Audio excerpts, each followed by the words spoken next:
So hi guys, we have Mr. Firoz with us, Hi. who's the CEO of Transight. So a pleasure meeting Mr. Firoz. Thank you, thank you. So Mr. Firoz, I would want you to let us know what does Transight do, and eventually where is Transight going to go in the future? What is the roadmap? What is the vision? What solutions does it have for the electric mobility industry? Great. So speaking about Transight, we are more than a decade old company, started in 2012. Okay, so from then onwards, we were having all the telematic solution in-house, like you name the hardware, you name the software, you name the connectivity, everything we make it in-house. So we have in-house R&D team, currently more than 100 people, 100 engineers are working in our R&D. Plus we have an in-house manufacturing facility which is an IATF-certified, supplying to a lot of OEMs in India and abroad. Now talking about the vision, we are more focused on the telematics and the data around it. So currently in talking about the Indian EV market, now people are, every EV vehicle or the batteries are becoming connected. Correct. So now it is just about the connectivity, getting the data, getting the analytics, but moving forward, a lot of more and more technologies are coming in, like currently we are working with a lot of OEMs, enabling them to do the firmware update of their own engine control unit. Okay. So we call it FOTA or target FOTA. And moving forward, the camera telematics is taking a shape. Now it is the IoT data. Moving forward, it will be the camera data. Right. So we are already working on products of ADAS and DMS, which we are planning to incorporate in two-wheelers and three-wheelers at a very lucrative cost factor. Correct. So you're majorly focusing on the electric two-wheelers and three-wheeler segment for now, right? Correct. What is the reason for you to specifically go for this segment? Is it because of the volume, this segment has, the market share this segment has in India, or is there any other specific reason why you chose this segment for now? So the major reason is the scale itself. So currently, as you know, every year close to 4.5 to 5 million two-wheelers are being sold in India, and this is going to be slowly converting to the electric era by 2030 as per the mandate of the government. So the scale is very huge. So we have offices outside the country. We are working in Middle East with direct office and all, but still our major focus is in Indian market itself, because the scale and the rate at which the Indian economy and the automotive is growing, you cannot find anywhere in the world. Right. And since you mentioned about your strict focus on R&D, yeah, a lot of Indian companies, they don't really spend too much on R&D, but you are focusing there. Yeah. Is there a reason? Is there a gap that you've seen in the technology currently, which exists in the Indian market, that you want to fill through your R&D investments and your focus on R&D? Absolutely. So even you check the current supply chain of the telematics in Indian market, you can see a lot of devices are still coming from outside, even from the Far East or even from the European market.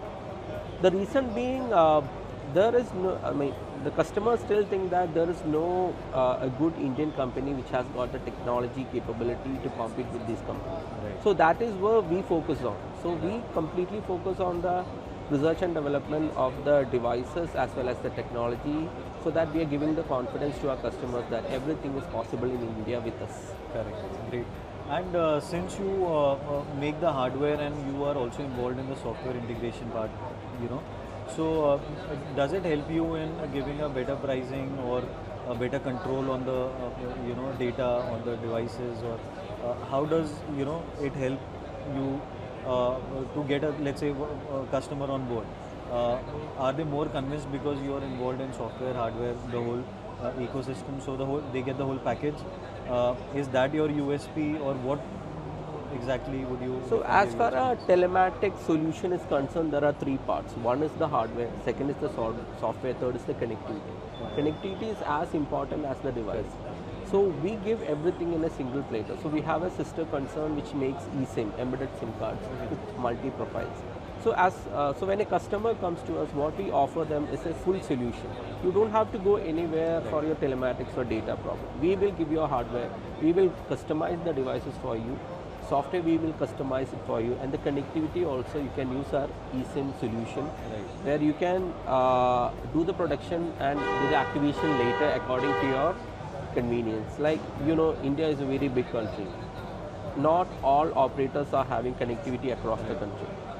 So in our eSIM solution, we give all the connectivity partners in our solution, like you say about Airtel, Vodafone, BSNL, Jio. So the advantage is in our device, since this eSIM is there, you can do the production with this device and you can send it anywhere in the country.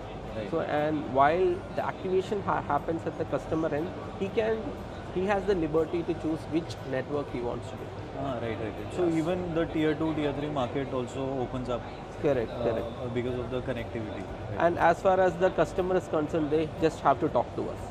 Now the problem is many vendors are taking the hardware from one person, connectivity from another company. So as far as the OEM is concerned, they have to talk to 3 people. Right. So with Transight, you have a one-stop solution. Any problem lies, we are there to support you because everything is in-house and developed in-house. Right. And this telematics concept is beyond mobility because of a lot of automation. Even in the manufacturing industry, there's a lot of telematics being used. Because mostly, like a lot of these companies are integrating automated assembly lines, etc. So, have you looked at that market as well, or your focus at the moment is in mobility for now? Good question. So, you talk about the IoT or telematics, it's a very vast area. It's like an ocean. Okay. Any industry, whether from the farming to the automotive to the consumer market, you have IoT. But our focus is majorly on the automotive segment. Having said that, I told you, right, we work as a device vendor for many other partners. So the complete solution we are mostly giving in the automotive and the power segment. Apart from that, the IIoT, as you specified, for the industrial automation or the farm equipments, we are just the device and connectivity vendor. So they have their own solution. Right. And how much cost difference will it make, in a vehicle if they add your hardware, the telematics hardware to it? Is there a huge difference in the vehicle, in the electric vehicle, or it's a minimal doable difference? So that is a subjective question.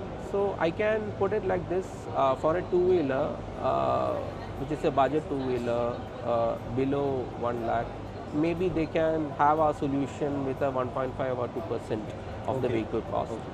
2, it can go up to 4 or 5% according to the features in it. As I already mentioned, we are giving very advanced features, like we can connect with the engine control unit and update the firmware. Those are high-end devices which cost will be higher.